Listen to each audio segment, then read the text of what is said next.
Chennai Stanley அரசு மருத்துவமனையில் ஒரே நாளில் உடற்கூறு ஆய்வுக்கு வந்த 2 சிறுமிகளின் உடல்கள் மாற்றி வழங்கப்பட்ட சம்பவம் அதிர்ச்சியை ஏற்படுத்தியுள்ளது. அரசு மருத்துவமனையில் நடந்த குளறுபடிக்கான காரணம் என்ன பார்க்கலாம் இந்த செய்தி தொகுப்பில். சென்னை மணலியைச் சேர்ந்த சிறுமி பிரியதர்ஷினி மற்றும் கும்மிடிப்பூண்டி அடுத்த ஏடூர் பகுதியைச் சேர்ந்த சிறுமி அனுஷ்கா ஆகிய இருவரும் தனித்தனி சம்பவங்களில் தற்கொலை செய்து கொண்டனர்.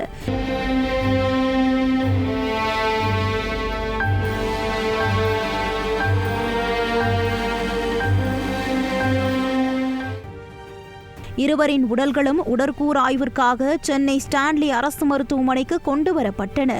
அங்கு பரிசோதனைகள் முடிவடைந்த நிலையில் இரு உடல்களுக்கும் பிரேத பரிசோதனை எண்கள் வழங்கப்பட்டன.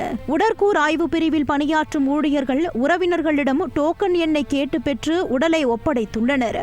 ஆனால் டோக்கன் எண்களை அடிப்படையாக கொண்டு பிரேத பரிசோதனை எண்கள் தவறுதலாக மாற்றி வைக்கப்பட்டிருந்ததாக கூறப்படுகிறது. பிரியதர்ஷினியின் உடல் என நினைத்து கும்மிடிப்பூண்டியைச் சேர்ந்த அனுஷ்காவின் உடலை அமரர் ஊர்தியில் ஏற்றி மணலிக்கு அனுப்பி வைத்தனர்.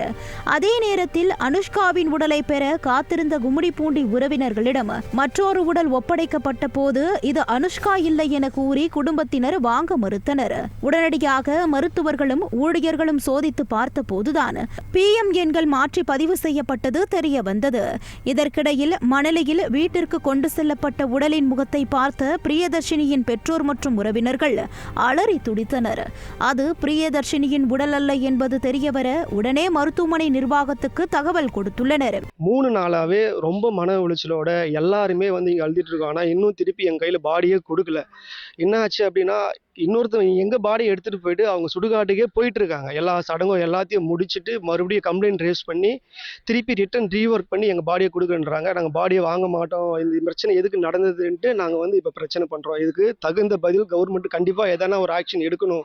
ஸோ இந்த பிரச்சனையை மற்றபடி யாருக்குமே நடக்கக்கூடாது. ஒரு கவர்மெண்ட் ஒரு பாடியே ஒரு அலட்சியமா இந்த அளவுக்கு பண்றாங்கடான்னா அடுத்தடுத்து யாருக்குமே நடக்கக்கூடாது. இது தகுந்த நடவடிக்கையை கண்டிப்பா அதிகாரி யார் தவறு பண்ணாங்களோ அவங்க மீது கண்டிப்பா ஒரு நடவடிக்கை எடுக்க வேண்டும்.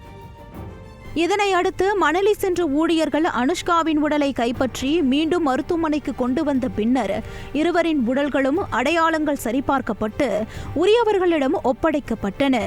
ஊழியர்களின் அலட்சியத்தால் இரு சிறுமிகளின் உடல்கள் மாற்றி வழங்கப்பட்ட சம்பவம் பெரும் அதிர்வலைகளை ஏற்படுத்திய நிலையில் சம்பவம் குறித்து விசாரிக்க வேண்டும் என்ற கோரிக்கை வலுத்தது.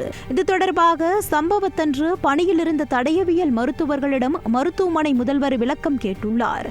மேலும் உடல்களை ஒப்படைக்கும் நடைமுறையில் தவறு நிகழ்ந்தது குறித்து விசாரணைக்கும் உத்தரவிட்டுள்ளார்.